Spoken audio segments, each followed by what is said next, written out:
wrestling fans, thanks for clicking on the Dreaded D Rose report for the day. Not much news going on, but I do have a special guest today. Yes, he came over here. Actually, I thought it was Little Jimmy for a while, but no, it's not. Hey, Candice Michelle, she's the featured superstar on WWE website today. Hall of Famer Ric Flair is appearing at the Mid-Atlantic Championship Wrestling. Cara Bruce, something like that, County Clash in Kannapolis, North Carolina, on October 20th at the Al Brown High School. No word yet whether Flair's going to be wrestling or just going to be appearing, going to be a referee, or announcing. Never know what he's going to do. And Ultimate Warrior, Carlito, Sandman, Raven. I haven't heard anything out of Raven in a long time. My fault. Bobby Lashley and Jillian Hall is advertised for a big-time wrestling event October 5th in Boston. Raw General Manager AJ Lee, she tweeted the following about Vickie and Booker's response, saying that she lost it. That's what they told him. Actually, they said more than that, than losing it. But anyway, AJ Lee says, I don't appreciate the comments made by Booker T and Vickie on SmackDown. I was just playing with her. Sometimes I play a little rough. Yes. Anyway, WWE website called up with Sin Cara and Rey Mysterio after last night's SmackDown, where Cara stopped Cody Rhodes from trying to unmask Mysterio. And I think he's been doing that for about a year or so, hasn't he? Cara set up Rey Mysterio for the 619 and put his own mask on Cody's head. After celebrating in the ring, After celebrating in the ring, cameras caught up with the two masked men backstage. Cara spoke in Spanish while Rey Operation has been completed. Translated for him. And Cara talked about how nobody in WWE or around the world is going to disrespect their mask. So there. WWE website's got a new storyline up. Article about Josh Matthews and having been attacked by Kane again on last night's SmackDown. The attack came after Kane lost the match with Alberto, where Ricardo, of course, interfered. And Matthews has been attacked by Brock Lesnar once and Kane twice over the past few weeks. And Joey Styles, yes, he's still around. He told WWE.com, in fact, the superstars assaulting WWE announcers doesn't result in immediate suspension or termination is ridiculous. And these attacks would never be tolerated by any other sports partnership. And Josh has every right to sue Kane for assault. WWE also. I've seen and I've signed WWE announcer contracts. This is nowhere in the contract is WWE held harmless for superstars assaulting announcers on half their size. I hope Josh Matthews does sue. Maybe then the assaults will end once and for all. How more serious can we get? WWE cameras caught up with the angry Matthews walking in on Booker T.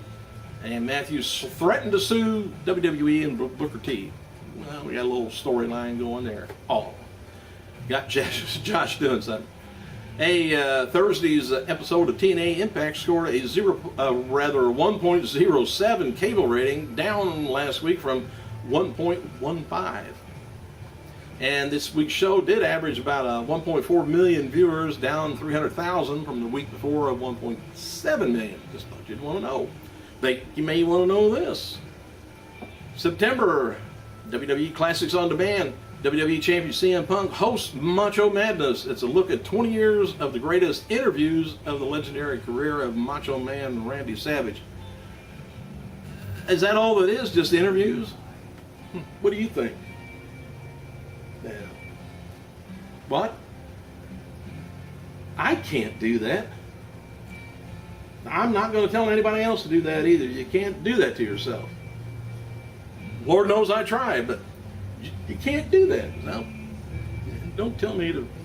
Anyway, HollywoodLife.com has published an article touting the ratings success of WWE's Saturday Morning Slam on the CW network. The premiere episode was the most watched entertaining program on broadcast television Saturday morning among local viewers.